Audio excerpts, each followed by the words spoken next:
Welcome to the War Room. I'm Jennifer Granholm. It's election night. It could be a big night for Rick Santorum. He's got an early lead in Minnesota. The results are trickling in from Missouri and Colorado, and we will have the latest.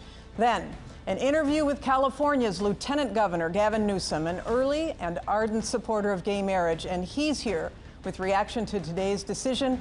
Proposition 8 ruled unconstitutional. And then, President Obama changes his tune on super PACs, and he now says that he's going to tap into them for his election fight. What gives? That and much more over the next hour in the War Room. Come on inside.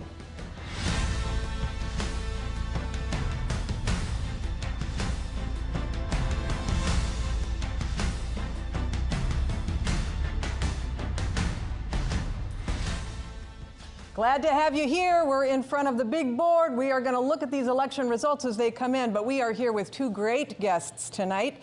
Harmeet Dillon, who is the chair of the San Francisco GOP, and Donnie Fowler, who is head of Dog Patch Strategies, a Democratic consultant. So glad to have you both here tonight inside the War Room as we check out the results as they come in.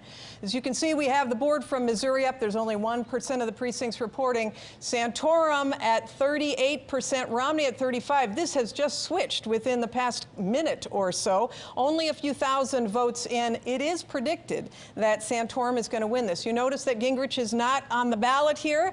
And so my first question is Missouri really the state that is the best indicator of what the anti-Romney, the anti-consolidated Romney vote might look like in someone like Rick Santorum?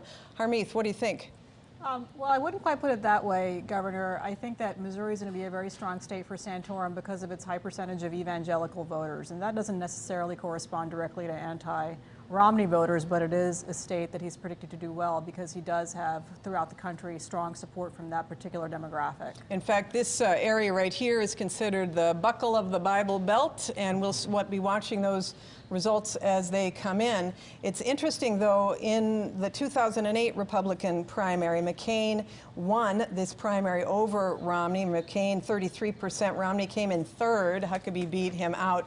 What do you think in terms of Santorum's chances, Donnie, as we move forward, if in fact he does take Missouri and maybe even Minnesota? Well, Mitt Romney's turning out to be the Botox candidate of 2012. No matter what he does, over time the wrinkles keep showing up. Whether it's his economic record when he was in business, whether it's his showing in these primaries and caucuses.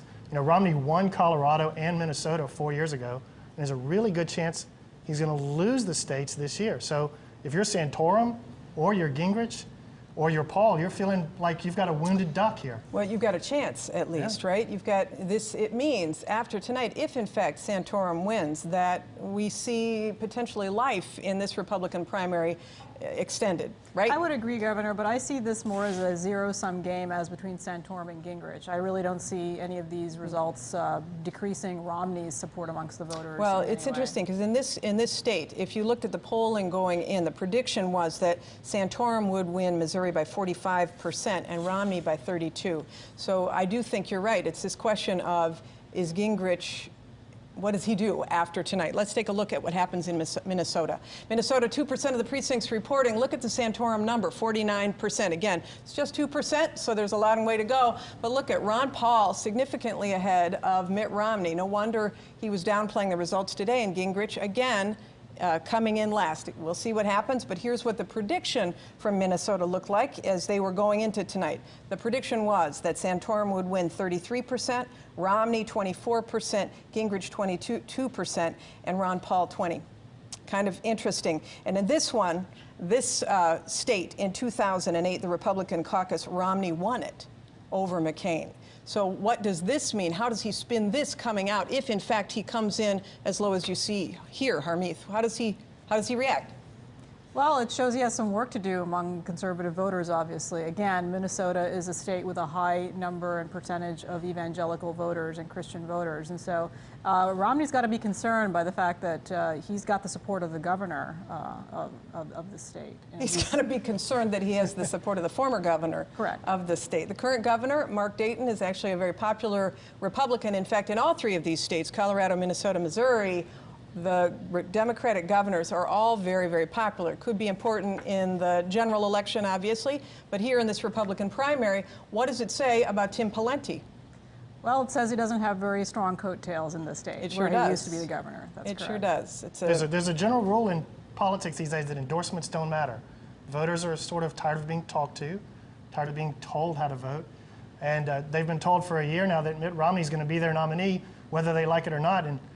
And a bunch of governors have told them, a bunch of senators have told them, a bunch of the national media has told them, and Donald they're just Trump saying, told them. Yeah, Donald Trump told them. Very influential.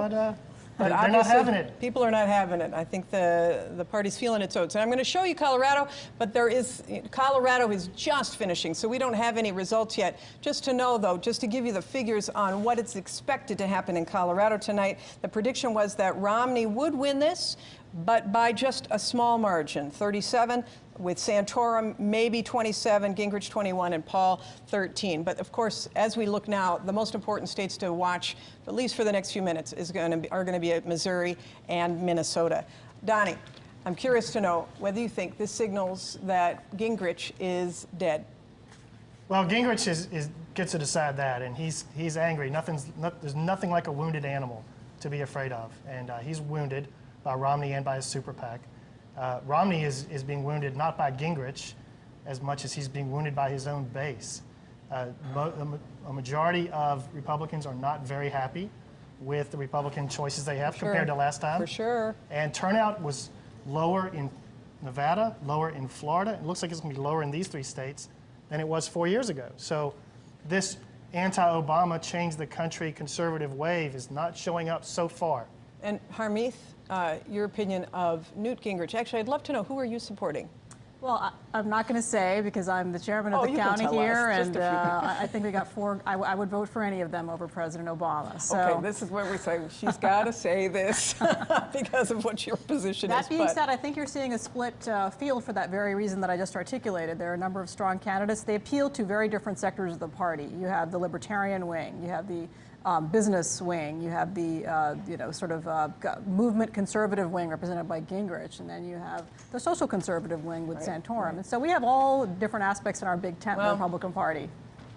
California, obviously a Democratic state. I would say San Francisco GOP, you must have pretty small meetings because it's pretty much a progressive community. But we'll be talking about that a little bit tonight. Hang on. Really appreciate you both being here. Democratic strategist Donnie Fowler, San Francisco GOP chairwoman Harmeet Dillon. Thank you so much for joining us. And up next, unconstitutional. California's same-sex marriage ban loses another leg to stand on, setting up a legal showdown that could reach the Supreme Court. California's Lieutenant Governor Gavin Newsom will be here with his view on the ruling. Plus, family, friends, even Mitt Romney's dog. Opposition research is a no-holds-barred business. We're going to take you inside the world of political detectives. And the concession phone call. It is the classy thing to do, as long as you actually do it. A little later, our Brett Ehrlich will explain those stories and much more, all ahead on The War Room. We will be right back.